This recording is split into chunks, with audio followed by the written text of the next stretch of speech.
As time moves forward, as technology changes and grows, as the infrastructure of companies continue to ebb and flow, one thing remains the same. A leader has to produce. This is the Mosley Method Mastering Leadership Podcast, a transformational leadership approach that's centered around three core concepts: vulnerability, transparency, and authenticity. On this show, you'll learn how to be open and honest with yourself and with others, while also developing trust, empathy, and respect within your team. You'll learn how to empower them to take ownership of their roles and responsibilities. This is the Mosley Method Mastering Leadership Podcast. And now your host, Edward E. Mosley Jr.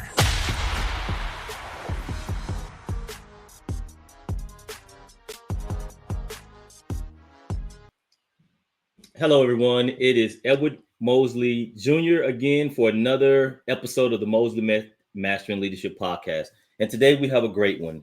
We have a special guest that I know you're going to enjoy everything she brings. And without further ado, I will bring her on, give her introduction, and then we'll go from there. Hey, Sherry, how you doing? I am amazing. It's another amazing day. You know, you wake up in the morning, you make the decision. My decision is always, let's have an amazing day. Yes, it is. So for all of our listening and watching audience, we have today Miss Sherry Winn, two-time Olympian, national championship basketball coach. And I will leave it there and I will let her introduce herself. And in your introduction, Sherry, I want you to give us a little bit about what leadership is. What does that look like and sound like? Sure. So, obviously I was an Olympian a few years ago. It wasn't yesterday. And I left coaching in 2012 to create the Winning Leadership Company.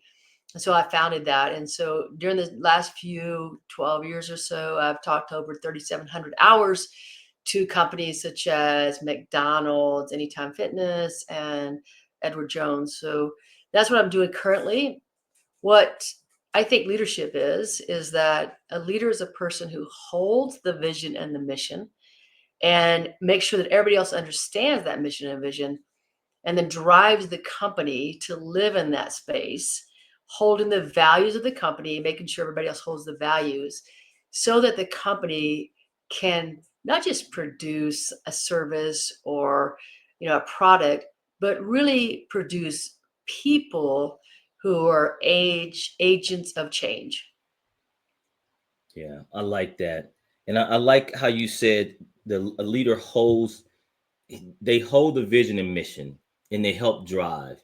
And what I have found, and I will ask for you to kind of expound more on, is I have found where most organizations or employees of the organization do not even know the vision and mission and the path or direction that the leader wants to go. Right. And that's unfortunate, because what that means is that the leader has failed to really make certain that people understand, because understand the background of the purpose, the passion of the company. And so without purpose and passion, then you don't have the inspiration and motivation from people to drive really the success that you want. So 3,700 hours. How has that played out in the books that you've wrote? Tell us about some of the books that you've written. So the last book that was published is called Winning Leadership: 7 Secrets to Being a Truly Powerful Leader. And that's where I interviewed over 200 leaders for the research for the book.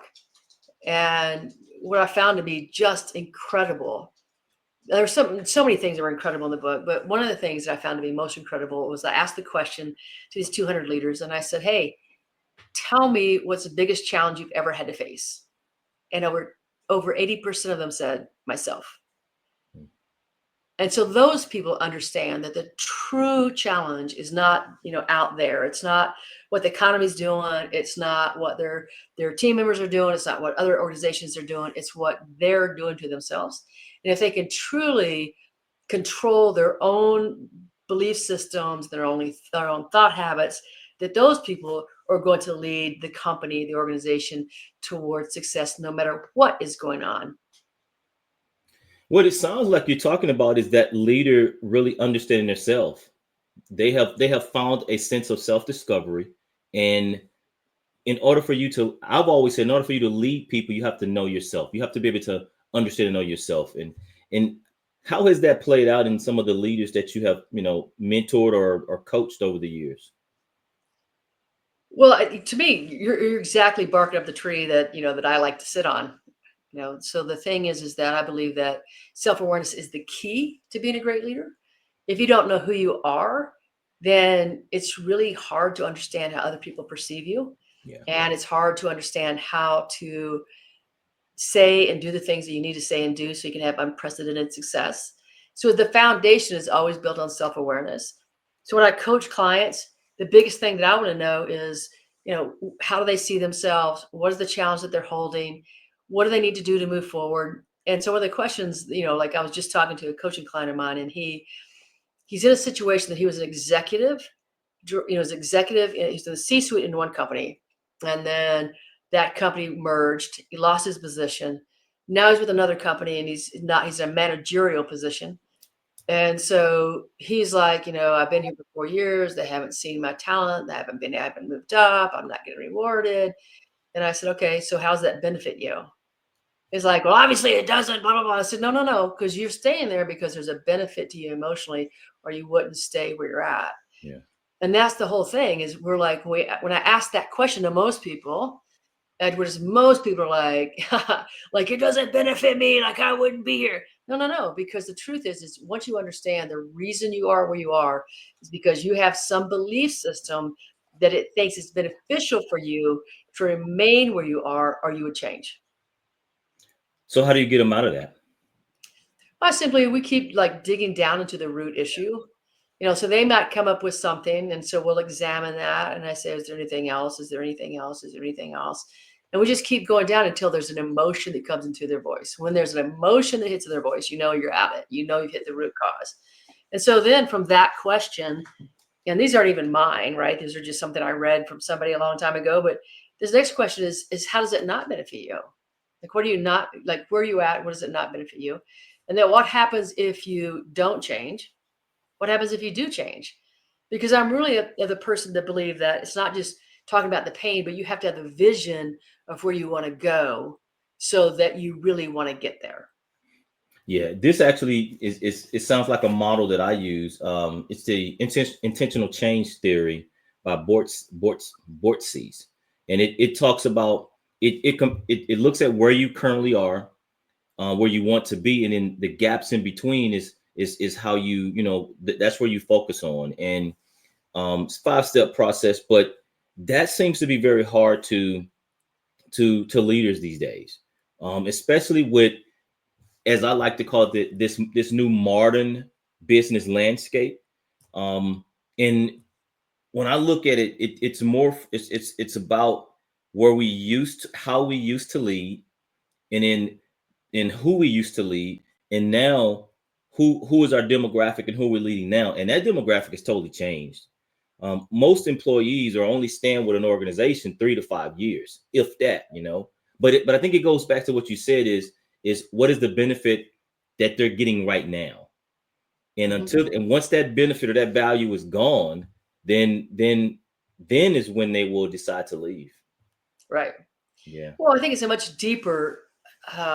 We have to dig deeper today than what we did in the past. Mm-hmm. So in the past, it was like you have a job, you got money, you have a paycheck, you're able to eat, you've got a place to live, be happy. And so people are like, that's not enough. I want to feel good. I want to feel purposeful. I want to feel that I have an impact. And if we're not addressing those issues, then you're going to see people leave, because that's really important now. It's not enough to get the paycheck. It's how purposeful am I? Am I making an impact? Because most people who go to work want to make a difference. They're not going just for the money. They want to make a difference. And that if they don't feel like they're making a difference, then it's easy to go look for another place. Yeah, and I think the other thing that I've noticed also is, if we look at it from, I guess you can say, pre-COVID, COVID, post-COVID, this entire this value, this what impact am I making? This emotional intelligence type thing is really bugging and bothering organizations, because they just, for some reason, they're like you said, they won't change, or they just, it's slow change. Mm-hmm. And with this mixed kind of hybrid work environment, telework, remote work, and now trying to bring people back into the office and make it mandatory, that's a lot going on, Sherry. That is a lot going on. Well, yeah, I think that there is a lot going on, and then we have things that are shaping our belief systems. Yeah. Right. So we have, if you look at the sports, and so there's a lot of people that view sports. So whether it's college or whether it's the pro leagues, and what you see in those situations is there's no loyalty. It's all about the bottom line. It's about the money. And so when we see our favorite, for example, basketball player jumping into 3 different programs because there's more opportunity for their advancement, or that's what they think, there's more opportunity, there's more money, then that bleeds down. It leads down into this other belief system that people are watching them. Well, that I'm not valued enough. I can make a bigger paycheck somewhere else. And they equate happiness with that paycheck. Yeah. And what I would say is, look, yeah, you can buy more things with more money, but is that really the essence of happiness? So when people are confused about what makes them happy, and they're only looking at the bottom line as what their value truly is the paycheck, I think there's a lot of confusion. There's a lot of angst around that. So we have a lot of these things around us that we see and hear, and we think that's a pathway forward. And then that, like I said, athletics comes over into what we believe a corporate office should look like, or what my position in a corporate office should look like. Yeah, I think you brought up something that I've been kind of watching, and this has come up especially post-COVID, is quality of life. And I think more people are willing to accept. I'll say more. I think there's a good amount of people that are willing to accept lower pay and have the flexibility to make decisions about their life and have a better work-life balance. How do you does that cross over into? I know you say you mentioned McDonald's and some others, but how has big C-suite, how are they accepting this hybrid flexible work schedule? Right. Well, I think that's different for every company, every organization. I mean, I think that some people are still holding on to the hybrid organization, believe that it's good, believe it's profitable. Other people, like the big ones, right? They're calling people back to the office. You got to come, period. There's no discussion. Again, when you say something like that without having the conversations, that's going to be resistance. You're going to create resistance around that. I believe anything, if you have the conversation, if you talk about the benefits, if you discuss why it's essential, what's happened since we left, if you give information and you allow people to have conversation, you're more likely to have at least, less resistance. But when you talked about the, work-life balance,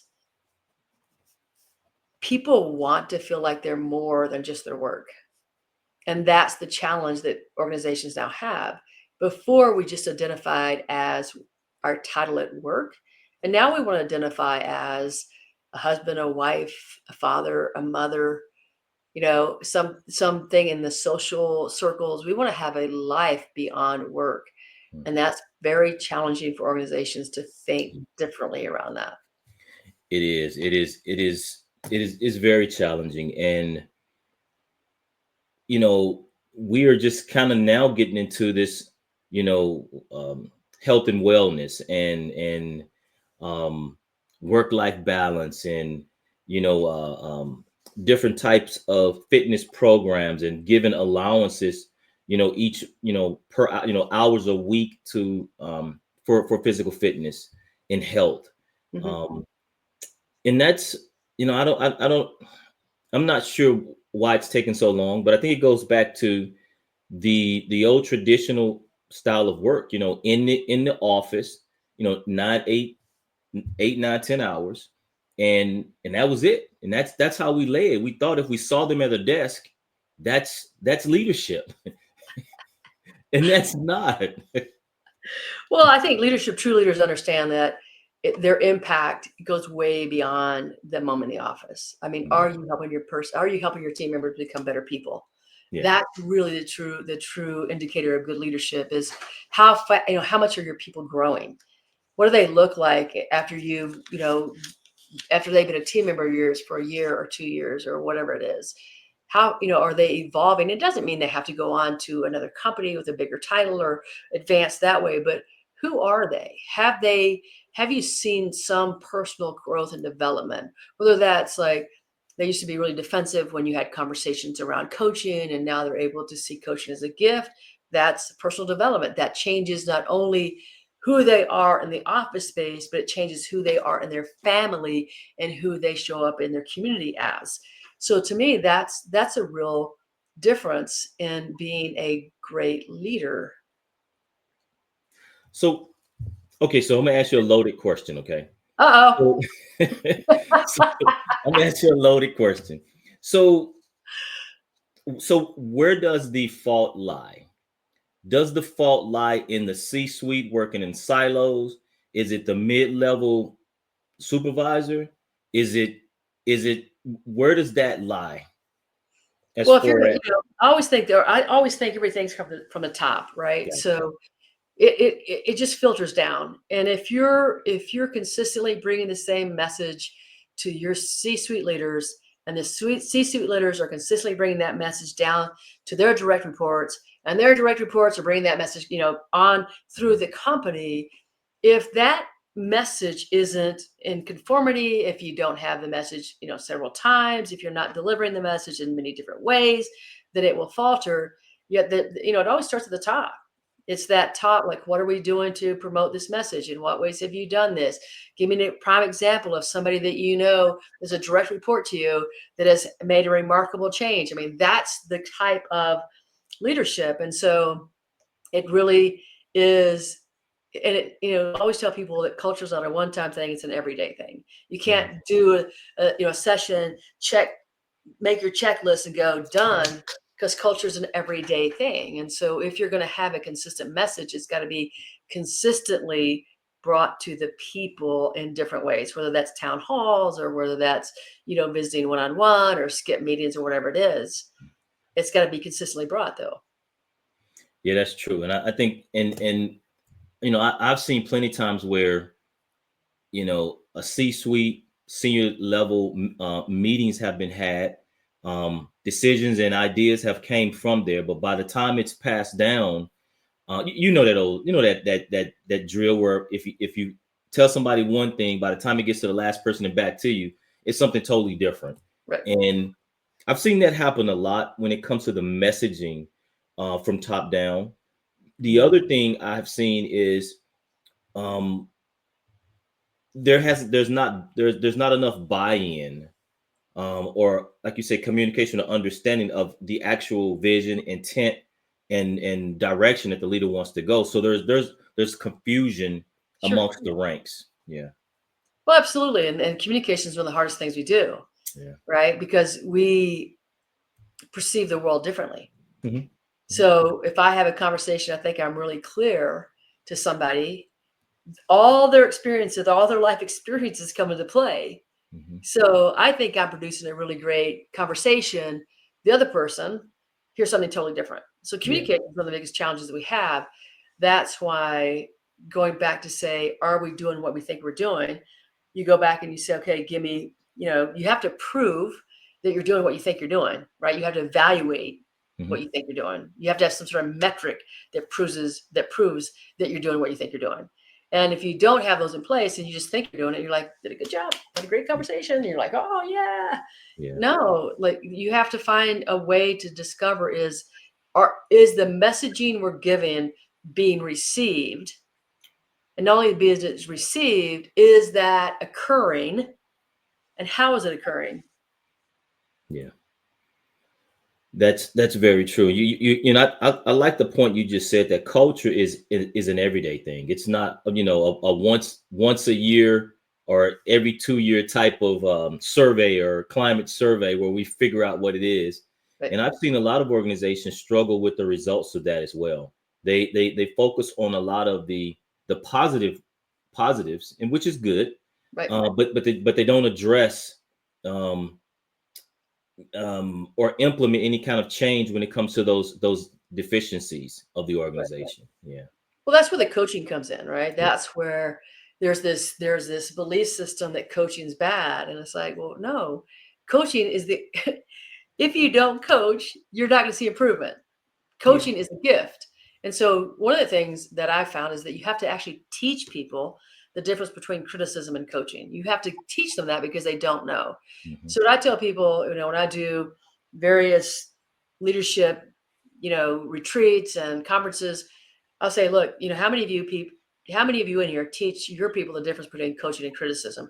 I hardly ever get a hand raise. There's just people that don't. They just expect that people know the difference, and the truth is they don't. Yeah. But criticism is demeaning, demoralizing, and destructive, and coaching is a gift. If you don't teach your people that, what they hear when you're coaching them is criticism, and you got to make sure you're coaching, because if it's not a gift, then you're not coaching, you are criticizing. But people don't hear coaching because they're hearing criticism, and so they're Yeah. already defensive. They're not able to take what you're saying on, and that becomes, you have to know how to coach. You have to know that's just because you are a leader doesn't mean you know how to coach your people. Yeah. That's just like, when I was a basketball coach, look, just because people got the title coach didn't mean they know how to coach. I mean, I watched a lot of practice and I was like, oh, are you kidding me? Are you really doing that? Are you serious? No, you don't do that to your team. So it's interesting that the title doesn't necessarily, the title doesn't mean that you know how to do something. It's a title. You're Mhm. responsible for learning how to do the things you need to do. Yeah, and I agree with you because I had experience, of course, not at your level, so I'm not even going to that national level, but I did some youth football travel competitive coaching, and so I can definitely understand. When I look, if you were to ask me to coach a youth football team now, some of the things that I did, or the way um I would say punished or challenge the players, I wouldn't do that today. I wouldn't. There Yeah, was I'd some probably get thrown out. I'd probably there get- was some drills. There was some drills and things that I could do that was the rite of passage. That was just and if they did them wrong, we would criticize them in a way that was kind of demoralizing, and so I wouldn't do those certain things right. as a coach now. Well, here's the challenge, though. Here's where we're on a challenge. And the challenge is this, that there's only two true motivators. We're only motivated to avoid pain or to gain pleasure. Those are our only two motivators we have, right? And what I discovered is that you actually have to have both for people to get highly motivated. You have to know the consequence of not performing, and you have to know the reward of performing. Gotcha. So how do you do that in such a way that you help people get there? So here's what I thought. So I had a coach when I was in college, and his rule was whatever number we lost by, that was the number of suicides we were going to run the next day. So it didn't address, yeah, Yeah. we didn't address like why we lost. Like, was it our offense? Was it our defense? Did we not Mhm. rebound? We didn't address that. We were just going to run. And I would literally be sick like the whole day Mhm. before practice, knowing how many suicides we'd have to run, right? Yep. Well, I knew I didn't want to do that to my team. I was like, that didn't help us grow. It didn't help us evolve. It made me hate practice. So I thought, I'm going to motivate through positivity. So here I am. I'm going to practice. I go, okay, everybody, here's what's going to happen. You guys understand that the team that makes the most rebounds is usually the team that's going to win. Yes. Do you guys want to win a championship? Yes. How bad do you want to win a championship? We want to win. Okay, so we're going to do a drill. I want you to box out. We shoot the ball, and one person would box out. And I'd say, okay, look, if you hold the team to 33%, which is normal shooting percentage, if they only get one shot per possession, you're going to win that game. Do you want to win? Yes. Okay, everybody rebound. Two people box out. Right? But if I said to them, we're going to do 10 push-ups. If you don't all box out, guess what? Everybody boxes out. Boxed out. Yep. So how do you get that attention from people if you don't do both? How do you get that attention? How do you because we know we're only rewarded by, we're only motivated by to avoid pain. We don't want to be in pain, and we want to gain the pleasure. And if it's only one-sided, a lot of people aren't highly motivated. It's just like if somebody's an alcoholic, they'll say to the person, they haven't felt the pain deep enough. They haven't hit rock bottom enough to make the change. Mm-hmm. So how do we do that in such a way? And look, I'm not a person who's like, I'm gonna, run you till you die, or we lost a game, I'm gonna punish you. But I became a coach who said the emphasis of the drill is this, right? And so we'll get out the drill quicker if we do it faster, right? Or we get to end practice earlier if we do it faster. And if you don't do it, we're gonna do push-ups, or we're gonna do a frozen push-up, or we're gonna do whatever. And it became a really successful method. So how do you do that? You can't obviously make people do push-ups in organizations. Right. But if you don't hold a consequence for poor behavior, it's not going to work. You have to hold consequences for people who don't do the work, for people who come in late, for people who leave early, for people who lie, for people who whatever. You have to hold that bar, and you have to reward your people who are your top 20%ers. Sherry, I have actually seen and been the recipient and an employee of a supervisor who got away with everything, and leadership did not. It could be serious. And leadership did not hold them accountable for anything. Yeah.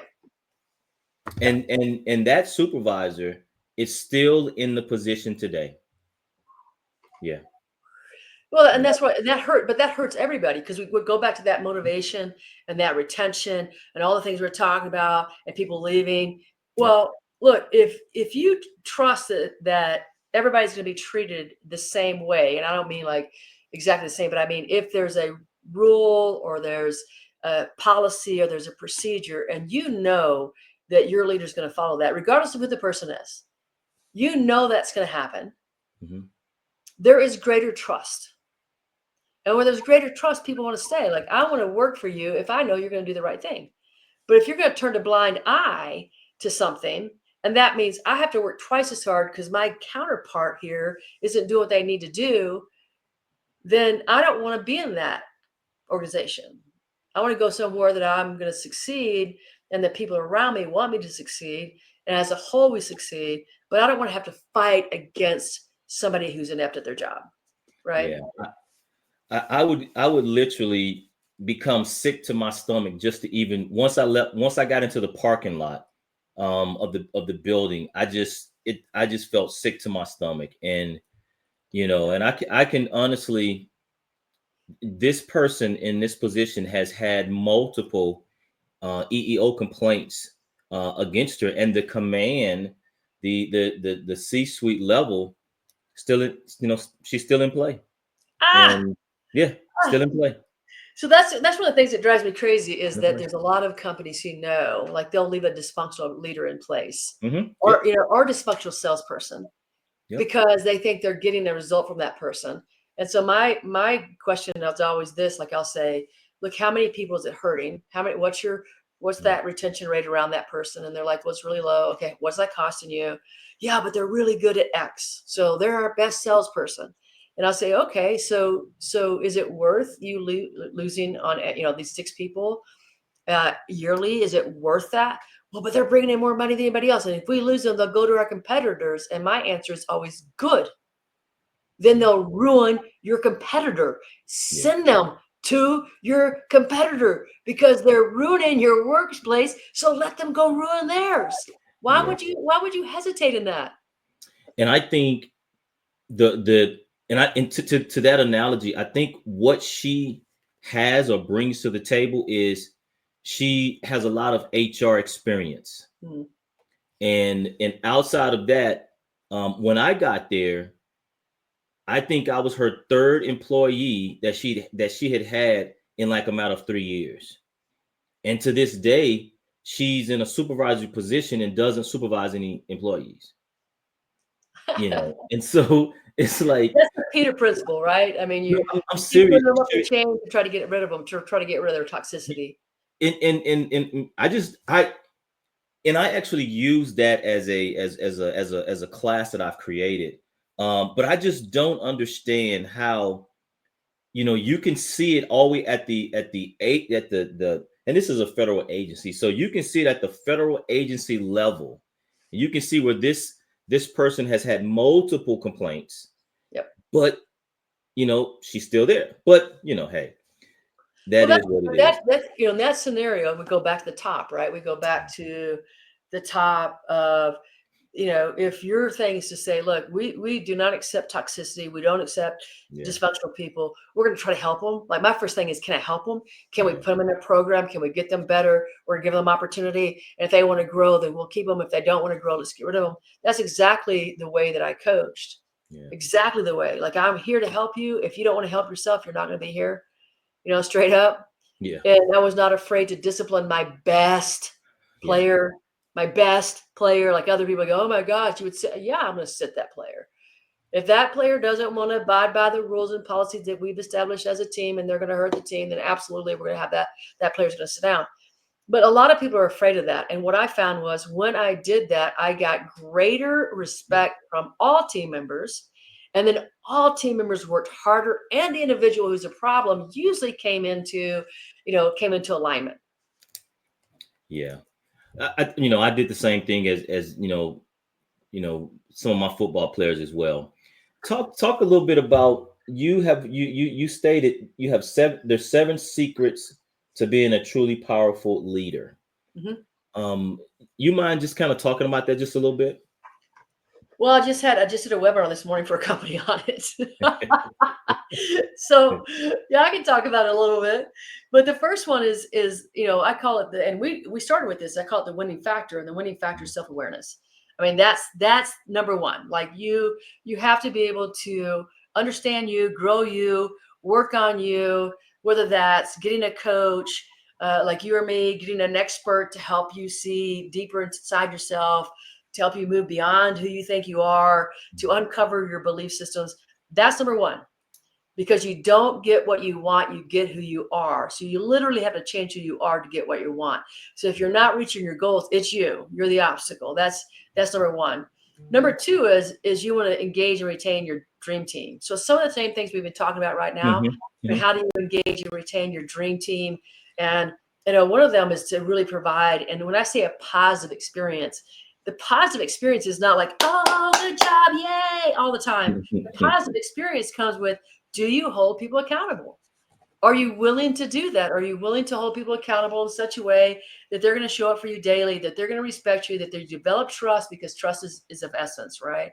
So when people are like, it's really kind of funny to me is that people see this positivity as not coaching. To me, positivity is the coaching. Mm-hmm. That is the coaching. That is holding people accountable. That is the thing you want to do, right? And you do want to, you do want a workspace where people are enjoying it. They come to work, they're having fun. They can't have fun if you have toxic people in the workplace. Yeah. It's impossible, right? It's impossible. The third secret is making success an adventure. So when I talk about this, it's like, when I tell people about, overcoming adversity, part of that is you have to really understand that when adversity comes, when a challenge comes, is your first response should be something like, oh, goody. This is great. And people are like, going to be what? Yeah, this is awesome.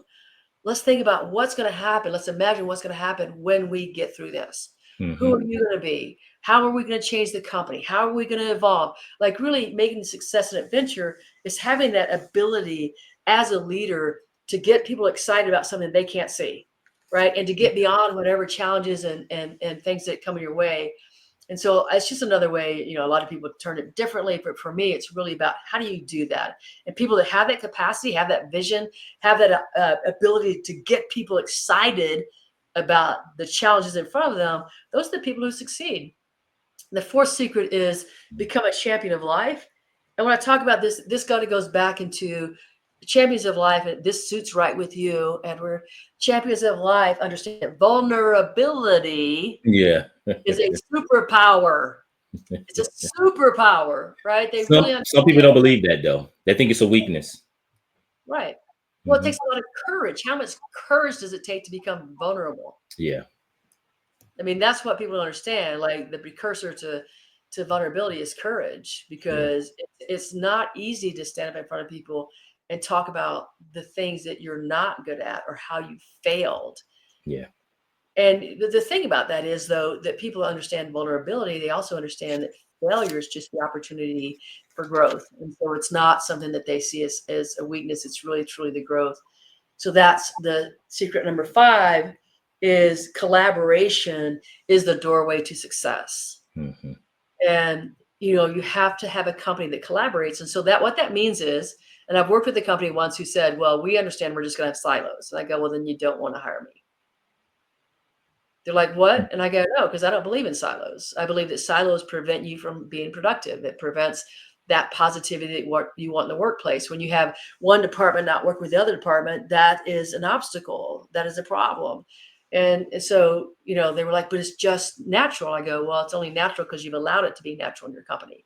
Yeah. So finally, we came to an agreement about that. Look, if you're really going to be successful, you can't allow silos to exist. So now you have to go back and teach people what collaboration looks like and teach them how to communicate through that and what it looks like. You establish collaboration principles, and we're able to do that and change the company within a year where they eliminate the silos. Now, the important thing about that is that that's not a one-time thing.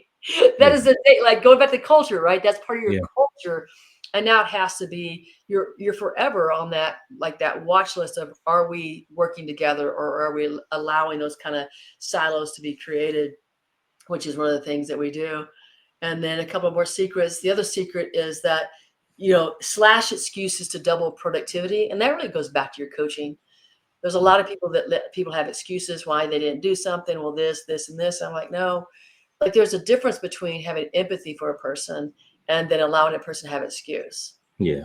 So an excuse is that they always have a reason why they couldn't do something. And what we want to do is examine that reason to make them understand that within that excuse that they're using, that there's a way through it. Mm-hmm. To not allow people to hold that as, forever. The reason, yeah.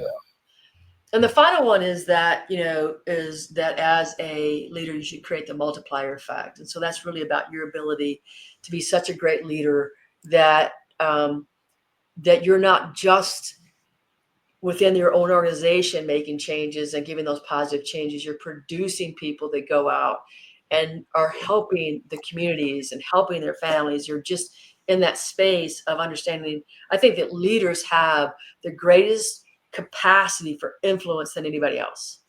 What you do as a leader impacts not only your organization, but your sister organizations, right? And any associations that you have that you belong to, and families and communities. And so that is really the standard that we should hold ourselves to, is what are we doing that's really affecting the world we're living in a positive way? Yeah. And I think that's, I like all of those, but one of the things that just kind of stuck out to me was the last one. I don't think, I don't have any facts for this, and obviously you probably do, but it would be surprising to me if I were to go and ask any of my fellow supervisors or leaders, do they think that they're helping their employee grow outside of work? How do you think that employee is affecting the community? Or are you just only focused on doing work time, And I think that would be just, I don't see, that's an interesting concept. I just don't see how many would even consider that as a as an opportunity. That's a great thing. Well, I think that's coming from me as a basketball coach. So you got to remember, I coached people for 4 years. It's as long as I got to coach anybody was 4 years. I mean, now you can get 5, but back in the day it was 4. And, look, 99% of my players who stepped on the court were never going to pick up a ball again. Yeah. Like they weren't going to play, and even in rec leagues, they weren't going to go out in the driveway and play. They were just done. Like women were done. They're like, okay, like if I'm not going on the next level, then I've got to focus on family and career or whatever. So if I only taught them the skills that helped them become a good basketball player that had failed. No, I get it. I really do, because I know some players, some football players that I coached when they were, 5, 6, 7, 8 years old. They have made it through college, and one I just found out from my son. He's entering into the NFL draft to be Wow. looked at, and I've seen them at at D1 schools. So I get that. I guess I'm trying to conceptualize me as a supervisor in a work environment. I think I can actually see the differences. I remember some supervisors that were just great. They wanted to know about your family, the holidays, what you got going on. They were very approachable. They went around, they talked to everybody, and I see others that are just work focused. Yep. And that's it. Well, yeah, so that goes back to that building the trust. It goes Yeah. back to engaging. It goes back to motivating, inspiring. It goes all the way back to that. And so when you see something that's hurting a person, right? So there's let's say you have a person that simply will not listen to anybody else. They just talk. They go blah blah blah blah blah blah blah blah. And you're in a meeting and they don't let anybody else to speak. Mm-hmm. Well, how do you think that they're showing up with their family? How do you think that their spouse feels about that? How do you think that their friends feel about that? How's that affecting them? And so if you were to bring it up, because it is a personal development that is affecting them at work, it also affects their life outside of work. Yep. So, I mean, those are the kind of things I'm talking about. I'm talking about those things we can identify that they are personal development, and they are things that go beyond the workplace. I see it. I got it. Yep. Mm-hmm. And it could, I get you, it could be time management, coming to work late. Right. I get it. Yep. Communication, work, project man. Yep. I get it. All of that. Absolutely. Yeah. So, because some of the things that, that my players after 20 years come back to say to me, or 30 years have gone by. I hate to say that. That means I'm old. I'm old. But, when they come back and say, oh my gosh, you taught me to focus on controllable factors. And that changed my life. I only focus on the things I can control. It's affected everything I do. Yep. Well, hey, that wasn't a basketball skill. It was just a life skill. Yep. Right. And it's the same thing. I focus a lot on teaching that same principle to clients and to companies, because that's a principle that will change the outcome, because it eliminates anxiety. It eliminates worry. It eliminates other fear. You're just focused on what can we control, and what you can control often is big enough that positive changes are made. Yeah. It's an interesting concept to, if you had 10 people and you looked at them, on all in one area, you would think that everybody would be able to, okay, I got to get to work on time, but this is my responsibility. This is my task. This is, you would think that it's just, it's just, I don't want to say common sense. I don't want to use that word, but you would think that it would be just natural to do that. Yeah. No. But it's not. No. And it's just, but it makes you think, if you can't, how are you managing your house? How are you managing your finances at home if you can't? Yeah, I'm just like, wow. They're not. That's why, right? Yeah. And so, and all those people, the one thing that I understand about people is we don't know where they came from. Mm-hmm. We don't know what their experiences were as a young child or as a teenager, early 20s. We have no idea. Mm-hmm. And so many people have gone through incredible adversity, mm-hmm. and that impacted them in a negative way. Or maybe they just weren't taught. Like my parents were like, you don't leave until you clean your room and the bathroom's cleaned. Yeah. And, you have to ask us, you have to get permission, blah, blah, blah. You can't leave the table until, we give you permission. You got to put your dish away. You got to help clean the dishes off. You got to help, all that kind of thing. But a lot of people aren't taught that. And so that bleeds over, like we talked about, it comes back into your work habits too. But there's so much going on in people's worlds that they're not prepared. Yeah. And so we can either go, well, you're not prepared, fire you, not prepared, fire you, or we can say, how can we help this person get to where they need to be so that they're going to be more successful here and in their own life?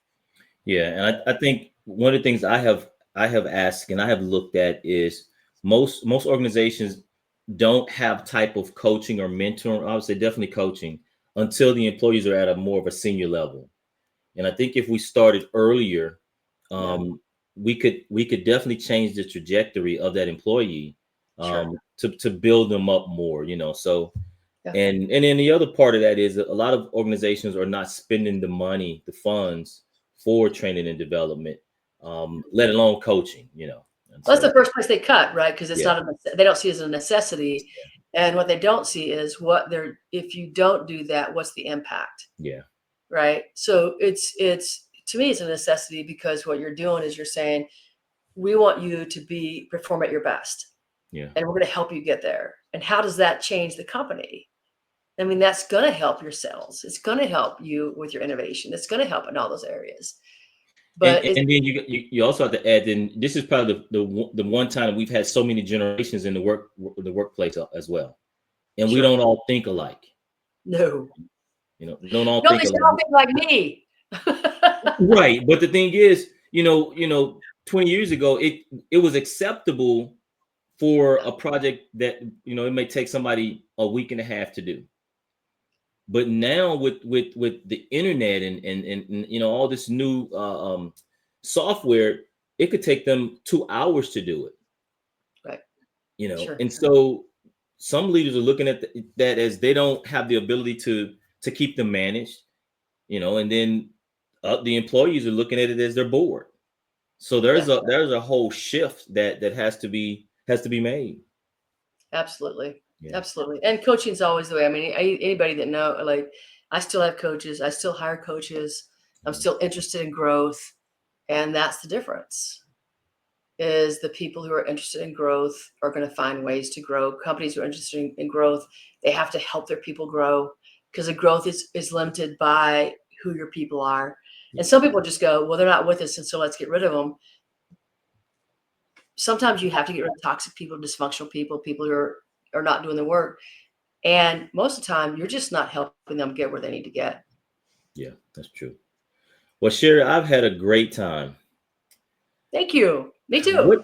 What would you give us a closing nugget? You gave us 7 secrets, so give us one more nugget, that you would tell a C-suite or an aspiring leader.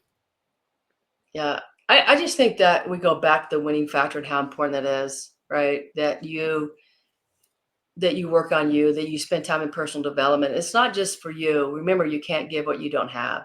So if you're not increasing your abilities in all the areas that are essential, whether that's, assertive communication or negotiations or whatever that is, if you're not improving your ability, then you can't offer that out to the people around you. So it's really that continuing willingness to grow and if investing in yourself and investing in your teams, whether that's your C-suite or your emerging leaders, to make certain that the company grows. That's a great point. And Sherry, again, I would like to thank you for taking the time out to come on to the Mosley Method Mastering Leadership podcast. And to your point, leadership is evolving. It's just constantly changing and developing. And I think that's where we have to get smarter at is to invest in our people, make them better. And I can definitely see how when we talk work-life balance, you brought up some points today that really gave me a different interpretation of work-life balance and how leaders can impactfully, positively affect somebody's life, Sure. outside of work. So I want to thank you for just spending some time with us today, on the podcast. Well, thank you. I appreciate you inviting me and just having a discussion. I always learn something from somebody. So today, thank you for just being who you are and being out there and helping people grow and evolve. And I am just so honored to be a part of this today. Thank you, thank you, thank you.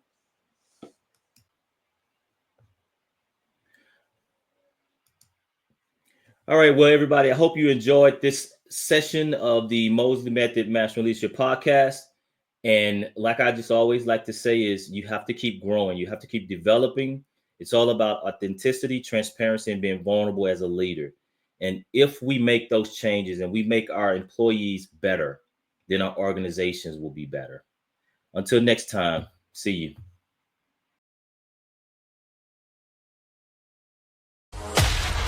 You've been listening to the Mosley Method Mastering Leadership podcast. Edward E. Mosley Jr. has 30 years of leadership experience and is an ICF credentialed leadership coach. And it's his passion to inspire leaders who can foster a safe space where they can empower their followers to take ownership of their roles and responsibilities while sparking collaboration and creativity. We hope you've enjoyed the show. If you did, make sure to like, rate, and review.